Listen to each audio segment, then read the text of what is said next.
Meeple is the second of 3 brawlers making their way into the next Brawl Stars update. Now, Meeple is an epic long-range control brawler and is part of a new trio in Brawl Stars. And today we are going to pit Meeple 1v1 versus every brawler in Brawl Stars to find out how they fare in basic interactions. However, Meeple is anything but basic. Now, at max level, Meeple has 5,200 hit points, which is pretty modest, but the range on its main attack is about the range of Penny, so while not marksman range, it's good. However, the standout feature of the main attack is that it has the ability to home in on targets. Think of it like Piper's homemade recipe gadget, but not nearly as powerful.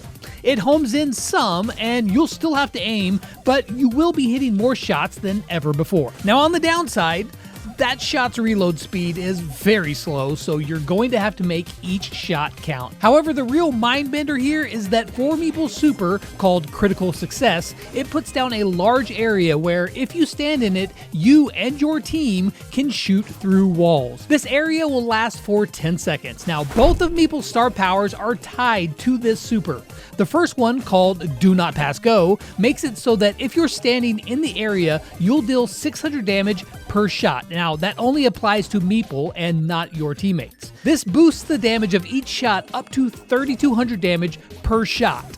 Ouch. However, if you want your teammates to join in on the cheating fun, you can use the second star power called Rule Bending. With this, all allies that are in the area not only can shoot through walls, but also gain a 20% reload speed. But it gets even more crazy with Meeple's gadgets. The first one is called Mansions of Meeple, and when activated, the next shot will be thrown instead of shot, and where it lands, it creates a big dice wall.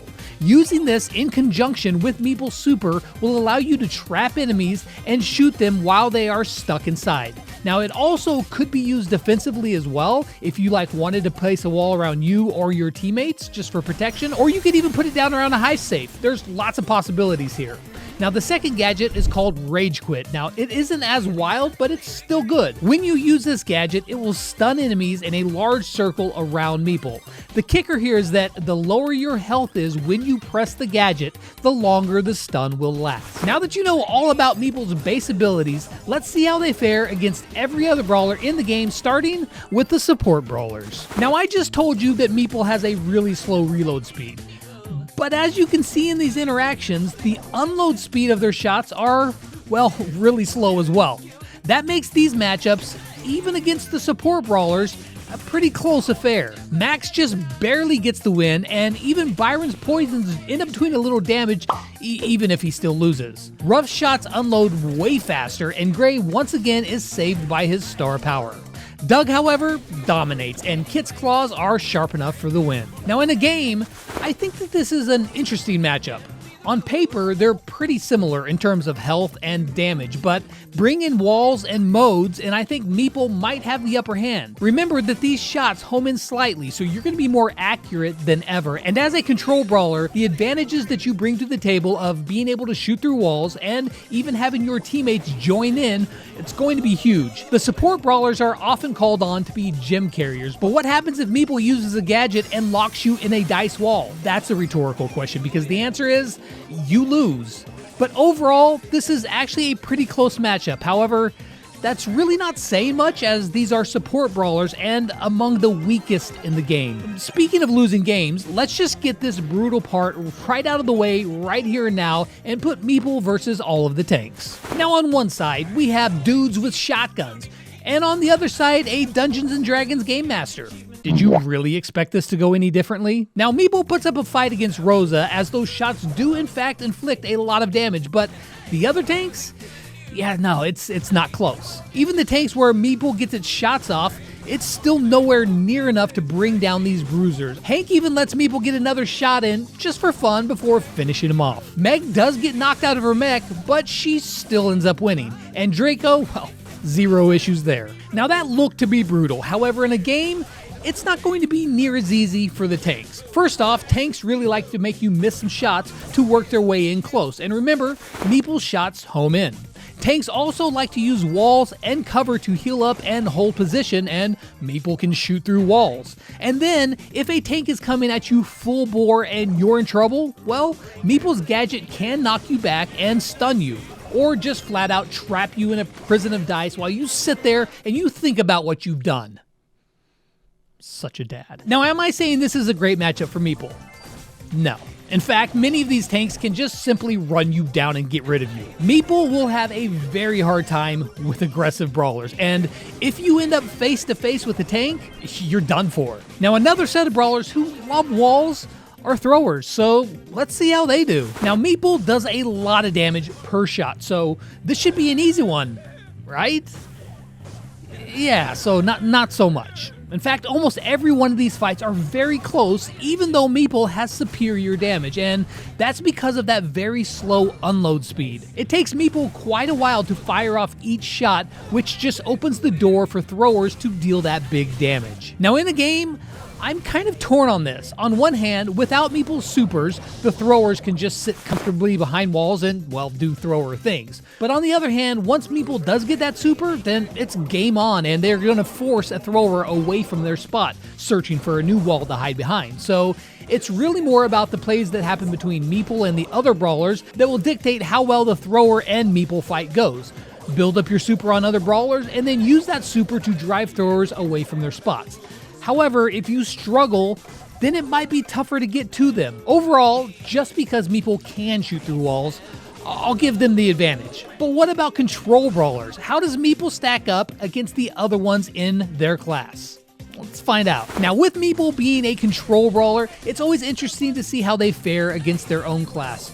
Unfortunately for Meeple, the answer is, well, not so great. Although really, we can attribute these losses to one major thing, and once again, that's the unload speed.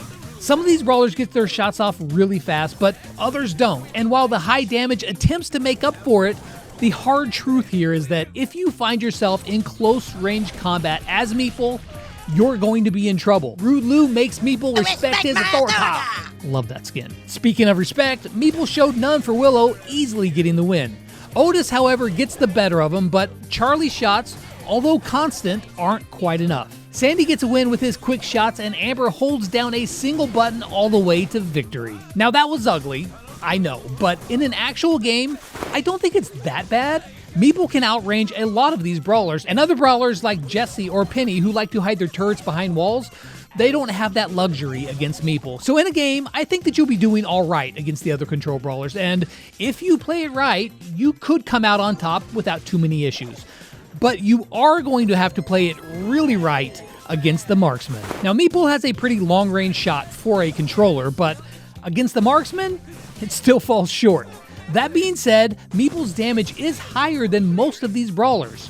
Well, except for Nani, but even then, Meeple still wins by a split second. Now, against Bonnie, we see that Meeple gets off all of the shots. However, that really slow reload speed proves to be their downfall. And while Meeple beats Belle, it ain't by much. Mandy snaps off her shots faster, and with Meeple's low hit points, they fall to Maisie and her new cool skin. Seriously, that skin is freaking sick. Angelo gets a second shot off just in the nick of time to win, and Jolly Janet still looks jolly after that fight. Now, the reason I said you'd have to play it right against these brawlers is because, well, basically you get outranged by all of them, and you also get outdamaged by most of them. Now, you do have an advantage with some homing shots, but if you can't close that gap, well, then what good does that advantage do you? That being said, these marksmen thrive on distance, and if you can use a gadget, throw down a wall, and you can close that gap in safety, it's a big advantage. If you get close enough, then the range advantage from the marksman is gone, and now you might have the upper hand. Unless you run out of shots, which is very possible, and then you're in trouble. This one could go either way, but the advantage has to go to the marksman just because of the range difference. Now, if you play it smart, I mean, sure, you can win, but get careless and you won't be around long. And if we're talking about not being around long, the assassins would like to introduce themselves to Meeple. Now, on one side, we have assassins who specialize in surprise attacks and really high burst damage. And on the other side, we have Meeple, who has a slow unload speed, an even slower reload speed, and not a bunch of hit points. What you think would happen here? Yeah, it happens here. However, Meeple does manage to get a win against Melody, who also has to ramp up that damage. And Crow, well, he gets 2 shot. Lily gets an easy win, and Leon, Cord, and Kenji all follow suit, thrashing Meeple. Now, in a game, well, I mean, as Meeple, you're prime target for these brawlers, but it's not just you. In fact, most control brawlers are in the same category. You're basically like the dinner menu for assassins. Throwers are the dessert, in case you were wondering. Now, the bright side is that you do have some ways to get out of danger. The knockback gadget will come in very handy here, helping turn the tides of a surprise attack. And some of these brawlers like Cordelius, Buzz, and Edgar, who like to sit behind walls and charge up their supers, well, Meeple doesn't have too much of a problem with that.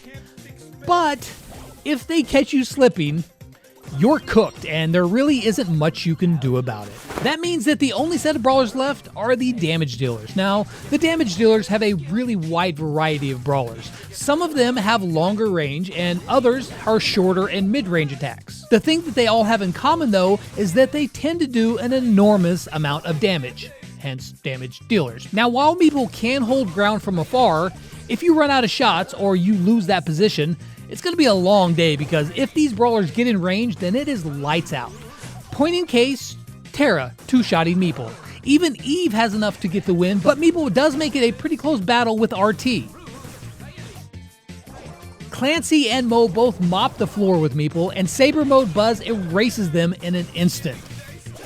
Spike wins, but not by much, and Surge fires off shots too quick for Meeple to compete. And then finally, Chester goes easy on him and doesn't even start with his 3rd shot, although it's still not needed. So then, you've seen Meeple 1v1 versus every brawler in Brawl Stars. Now, were Meeple's stats here impressive? No, like not at all, but that's just base level interactions. They don't tell the whole story. And then, here's the part where I would tell you that the brawler's better than you think, but man, if I'm going to keep it a stack, this brawler is not very good. The range isn't enough. The reload speed is just downright brutal to play, and that makes the brawler itself play very slow and boring. The advantages of being able to shoot through a wall get easily negated by just walking out of Meeple's mediocre range. I don't know, I wanted to like this brawler. Really, I did, but it's just not great. And I hate that because the thought that went into the mechanics of the brawler, I think are really cool. Has some really cool, interesting team play possibilities, but I can't hype up this brawler as it is right now. It needs a buff or multiple buffs. And that reload speed, I just keep coming back to it because it just makes the brawler feel so slow. If you like fast-paced, dynamic, and aggressive, fun brawlers, Meeple's not that. But on the flip side, and to be fair, if you like team play, creating opportunities with your gadgets and your star powers, even if those opportunities are far and few between and map dependent, then maybe this is going to be right up your alley. I don't know, I can't speak for you, I just know for me, the balance is way undertuned, it's not very strong, it's not that good, and it feels really boring to play because of it. On a side note, Meeple's voice lines sound like my best friend Kairos. Now see how a master tactician plays. Love you, Kairos.